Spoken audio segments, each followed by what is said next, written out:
Hey there, I am Neff, and in this video, it's going to be short and sweet, and it's about sending messages from your Typebot over to your Slack account. So if we head over to my Slack account, you can see these wonderful test messages of hello world and what time is it.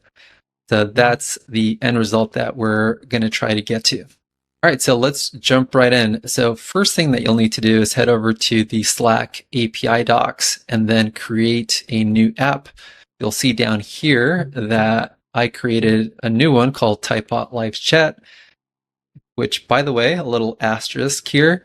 What I was trying to do, kind of inspired by this HubSpot support bot that I was trying to put together as live chat, I realized that there might be people that want to connect in different ways for support. So that could be phone calls, could be emails, live chat, and then also Slack can be one of those channels.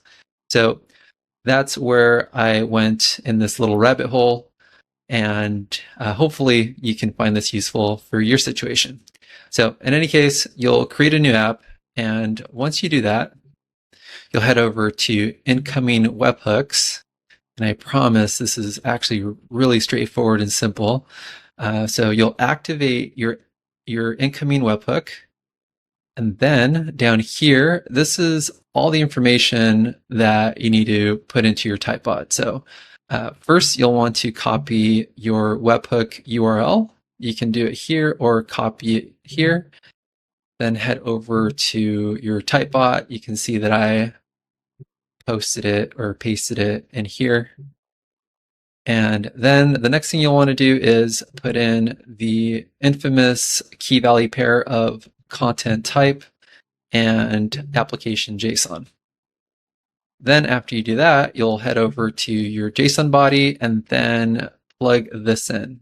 So what I did for the test is relayed the information of whatever the user question variable is. And then as a test, I put in what time is it?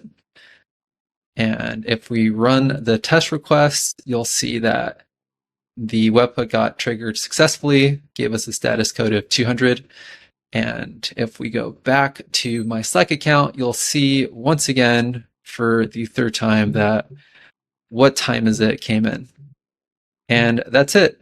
Rather straightforward. I think this could be interesting for any folks or companies that use Slack for internal communication.